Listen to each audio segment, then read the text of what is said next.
ॐ अज्ञानतिमिरन्धस्य ज्ञानाञ्जनशलाखया चक्षुरुन्मीलितं येन तस्मै श्रीगुरुवे नमः। नमो ॐ विष्णुपादाय कृष्णप्रेष्ठाय भूतले श्रीमते भक्तिवेदान्तस्वामिन् इति नामिने। नमस्ते सरस्वते देवे गौरवाणी प्रचारिणे निर्विशेष शून्यवादी पाश्चात्यदेशतारिणे। जय श्री कृष्ण चैतन्य प्रभु नित्यानंद श्री अद्वैत गदाधर श्रीवासदि गौर भक्त वृंद। हरे कृष्णा कृष्ण कृष्ण हरे हरे, हरे राम राम राम हरे हरे। हरे कृष्णा। तो अब कुंती महारानी अपनी अंतिम प्रार्थनाएं भगवान कृष्ण से करती हैं। तो ये कुंती महारानी ने जो भी प्रार्थनाएं भगवान से की हैं, महाभारत का युद्ध समाप्त हो चुका था लगभग, और अंत में हमने देखा जब भगवान जा रहे थे उस समय में द्रोणाचार्य के पुत्र अश्वत्थामा ने महाराज परीक्षित, जो अभिमन्यु के पुत्र थे और अपनी मां उत्तरा के गर्भ में थे, वो जो अंतिम पांडवों के वंशज थे, उनका भी वध करना चाहता था। तो भगवान कृष्ण ने बड़े ही दया के द्वारा, अपनी कृपा के द्वारा महाराज परीक्षित का उन्होंने जो है उनकी रक्षा की। स्वयं भगवान उत्तरा के गर्भ में जाकर के एक कवच के रूप में उन्होंने परीक्षित महाराज की रक्षा की। और ये सब करने के पश्चात भगवान जो है हस्तिनापुर से प्रस्थान कर रहे थे द्वारका की तरफ। तब पांडव जो है अब भगवान से, क्योंकि भगवान विदा लेकर के जाना चाहते हैं, तो उनकी आंखों में आंसू आ गए, वे भाव विभोर हो गए। और कुंती महारानी जो है तब ये बड़ी सुंदर प्रार्थनाएं भगवान कृष्ण से करती हैं, जब भगवान कृष्ण रथ पर सवार होकर के हस्तिनापुर से प्रस्थान कर रहे थे। लेकिन देखिए, ये इतनी सुंदर प्रार्थनाएं एक स्त्री होने के पश्चात भी बड़े बड़े महान योगी, बड़े बड़े महान संत, बड़े बड़े मुनिगण इस प्रकार की साक्षात्कार हुई प्रार्थनाएं भगवान से नहीं कर सकते हैं जो कुंती महारानी ने भगवान से की। ये अत्यंत प्रसिद्ध प्रार्थनाएं हैं। कुछ भक्तों ने कुंती महारानी की प्रार्थना के बारे में कुछ संदेश भेजे थे, और वो जानना चाहते थे कि क्या भागवत में जो ये कुंती महारानी की प्रार्थनाएं हैं, क्या ये एक अलग किताब के रूप में हमें प्राप्त हो सकती है। तो जरूर श्रील प्रभुपाद जी, जो इस्कॉन के संस्थापक आचार्य थे, उन्होंने जो कुंती महारानी की प्रार्थनाओं के ऊपर जो उन्होंने प्रवचन दिए थे, उन प्रवचनों के आधार पर एक बड़ी ही सुंदर पुस्तक कुंती महारानी की प्रार्थनाएं, ये किताब आपको जो है इस्कॉन के अंतर्राष्ट्रीय कृष्णा भावनामृत संघ के किसी भी केंद्र में प्राप्त हो सकती है। तो ये बड़ी सुंदर प्रार्थनाएं हैं। इससे हमें ये भी समझ में आ जाना चाहिए कि भगवान की भक्ति अत्यंत सरल होती है और अत्यंत श्रेष्ठ भी होती है। सरल इसलिए कि इसे बच्चा भी भगवान की भक्ति में लग सकता है, और यहाँ तक कि सरल स्त्रियां भी जो है भगवान की भक्ति में लग सकती हैं। बड़े बड़े वेदों के पंडित बनने की जरूरत नहीं है। और इससे हम ये भी ज्ञात कर सकते हैं कि किस प्रकार के शुद्ध भक्ति श्रीमती कुंती महारानी जो है उनकी शुद्ध भक्ति भगवान कृष्ण के प्रति थी। अभी अपनी अंतिम प्रार्थनाओं में भगवान से कह रही हैं, वो कहती हैं, स्नेह पाशाम इमम छिंदी दृढ़म पांडुषु वृष्णिषु। वो कहती हैं कि भगवान, मैं आपको यहाँ पर रोकना चाहती हूँ, लेकिन इसमें एक प्रकार से मेरा स्वार्थ है। मैं चाहती हूँ कि आप हमारे साथ में रहें, आप मेरे पुत्रों पांडवों के साथ में रहें, लेकिन मेरी आसक्ति तो न केवल मेरे परिवार के लिए है, मेरी आसक्ति तो मेरे पिताजी के परिवार की तरफ भी है। अब हम जानते हैं कि कुंती महारानी जो है वसुदेव जी के बहन के बराबर है, तो उनसे भी उनका संबंध है जो अब द्वारका में है, और भगवान द्वारका की तरफ ही तो प्रस्थान कर रहे हैं, और कुंती महारानी कह रहे कि नहीं आप उधर मत जाओ, आप इधर ही रहो। तो लेकिन कुंती महारानी सोच रही हैं, क्योंकि औरत जो होती है, स्त्री जो होती है, उसकी आसक्ति दो परिवारों से होती है। जो आदमी होता है, पुरुष जो होता है, उसकी आसक्ति एक परिवार से होती है, अपने माता पिता का जो परिवार होता है उससे होती है। लेकिन स्त्री जो होती है, अपने माता पिता और अपने पति दोनों के परिवार से जो है उसकी आसक्ति जुड़ी होती है। तो कुंती महारानी एक प्रकार से दुविधा में है। वो सोच रही हैं कि भगवान मैं क्या करूं, मैं तो चाहती हूं कि आप यहाँ पर हमारे साथ में रहिए, पांडवों के साथ में रहिए, लेकिन मेरी आसक्ति तो मेरे पिता के घर की तरफ भी है, और अगर मैं आपको यहाँ पर रखना चाहूँगी तो फिर वो आपके जो है दर्शन नहीं कर पाएंगे। तो इस प्रकार से मैं एक प्रकार से दुविधा में हूँ। तो इसलिए अब कुंती महारानी क्या प्रार्थना करती हैं, वो कहती हैं, स्नेह पाशाम इमम छिंदी दृढ़म पांडुषु वृष्णिषु। मेरी जो आसक्ति पांडवों के परिवार से है और जो मेरे पिता वृष्णि के परिवार से है, स्नेह पाशाम, जो स्नेह का ये पाश है, जो मेरी आसक्ति जो मुझे इस संसार में बांधे हुए है, इमम छिंदी, हे भगवान आप इसको कृपा करके काट दीजिए। तो इस प्रकार की प्रार्थना जो है बड़ी ही श्रेष्ठ प्रार्थना है, क्योंकि हम जब तक स्नेह के पाश में इस भौतिक संसार में बंधे हुए हैं, तब तक हम भगवत धाम तक वापस नहीं जा सकते हैं। क्योंकि हमारी जो है एक प्रकार से अगर आप देखेंगे, यहाँ पर हमें जकड़े हुए हैं ये जो आसक्तियाँ हमारी भौतिक संसार में है। एक छोटी सी कथा बताई जाती है, क्यों ये महत्वपूर्ण है कि हमें इस भौतिक संसार के इस स्नेह के पाश से, इन आसक्तियों से हमें जो है छुटकारा प्राप्त करना चाहिए।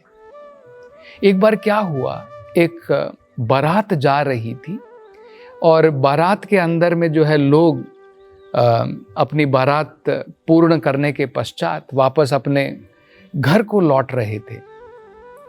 तो घर को लौटते समय वो बड़े आनंदित थे, बारात लेकर के जो है पूरी रात वो नाव के अंदर में जा रहे थे, अपने घर वापस नदी पार करके आ रहे थे। पूरी रात वहाँ पर जोर शोर हुआ, नाव के अंदर में अनेकों प्रकार के गाने बजाने हुए। सवेरे उठ करके देखते हैं और बड़े आश्चर्यचकित हो जाते हैं कि जहाँ से उन्होंने प्रारंभ किया था वहीं पर वो खड़े हुए हैं, 1 इंच भी उनकी नाव आगे नहीं गई है। तब उनकी बुद्धि चकराई, उन्होंने सोचा कि भाई क्या हो गया है, नाविक तो सारी रात जो है नैया में अपनी नाव को खे रहा था, वो तो नाव तो चला रहा था, लेकिन क्या हो गया। तब उन्होंने देखा कि नाविक तो नाव खे रहा था, लेकिन जो नाव जो तट से रस्सियों से बंधी हुई थी, जो एंकर था, उसको वो निकालना भूल गए थे। तो बड़ा नाव आगे कहाँ से जाएगी। तो हमारी भी इसी प्रकार से स्थिति है संसार के अंदर में। अगर हम रस्सियों से, स्नेह की रस्सियों से भौतिक संसार में बंधे रहेंगे, तो आध्यात्मिकता में आगे प्रगति हम कैसे कर पाएंगे। तो इसलिए कुंती महारानी हमें ये सिखाना चाहती है। तब हम लोग सोचेंगे कि भाई ठीक है, अगर हमें जो है इन भौतिक संसार की आसक्तियों से विरक्ति होनी चाहिए, हमें जो है ये आसक्तियां काट देनी चाहिए, तो क्या हम बिना आसक्ति के हो जाएं, बिना भावनाओं के हो जाएं। आज हमारी किसी के प्रति कुछ भावनाएं हैं, फीलिंग्स हैं, हमारी फैमिली की तरफ एक प्रकार का स्नेह है, तो क्या हम बिना स्नेह के स्नेह रहित हो जाएं। तो ये प्रश्न हमारे मन के अंदर में आ सकते हैं। तो अगली प्रार्थना में कुंती महारानी कहती है कि नहीं, ऐसा नहीं है कि हमें स्नेह रहित होना है, हमें भौतिक संसार के स्नेह से, उससे अपनी जो हमारी आसक्ति बनी हुई है, जो हमारा स्नेह हमें इस भौतिक संसार में बांधे हुए है, वहां से निकाल करके यही स्नेह भगवान की तरफ डाइवर्ट करना है। रास्ता इसको हमें भगवान की तरफ दिखाना है। तो अगली प्रार्थना में कुंती महारानी कहती हैं, वो कहती हैं, गंगे वोघम इधन वतौ, हे भगवान, मेरी रति, मेरा स्नेह, मेरी आसक्ति जो आज इस संसार में बंधी हुई है, इसको काटने के पश्चात मेरे ऊपर कृपा कीजिए कि जिस प्रकार गंगा नदी बिना किसी रुकावट के समुद्र की तरफ बहती जाती है, ठीक इसी प्रकार से मेरी आसक्ति इस भौतिक संसार से कट करके गंगा नदी की तरफ, केवल आपकी तरफ, आपके चरण कमल की तरफ बहती रहे। तो ये हमें करना है। जैसे अर्जुन भी अगर हम देखें, डिफरेंस क्या होता है, भौतिक संसार के अंदर में हमें अपनी भावनाएं बदलनी है, अपनी आसक्तियां बदलनी है, अपनी इच्छाएं बदलनी है। भावनाओं का जो है उनका निधन नहीं कर देने का है, उन्हें मारना नहीं है। हमारी इच्छाएं तो रहती हैं, अगर हम जीव हैं तो इच्छाएं तो रहेंगी। तो इच्छाओं को हमें जीरो नहीं करना है, इच्छाओं को प्यूरिफाई करना है, उन्हें शुद्ध करना है। आज इच्छाएं हमारी इंद्रिय तृप्ति के लिए हैं, और जब हमारी इच्छाएं आध्यात्मिक हो जाएंगी, बदल जाएंगी, तब हम भगवान की इच्छा पूर्ति करेंगे, तब हम भगवान के लिए इच्छा करेंगे, तब हमारी भावनाएं भगवान के प्रति रहेंगी।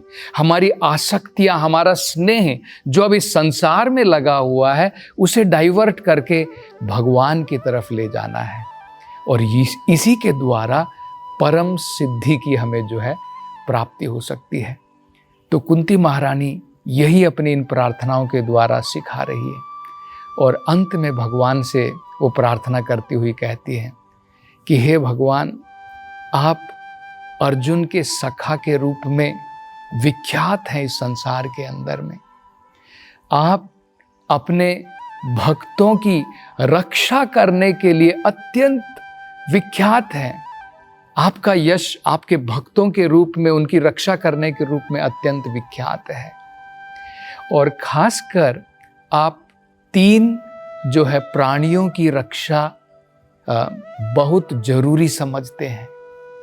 वो क्या क्या है? वो कहते हैं, ब्राह्मण, गाय और भगवान के भक्त। ये तीनों जो हैं समाज के लिए, मानव समाज के लिए अत्यंत महत्वपूर्ण है। तो आप हमेशा इन तीनों की रक्षा करते हैं।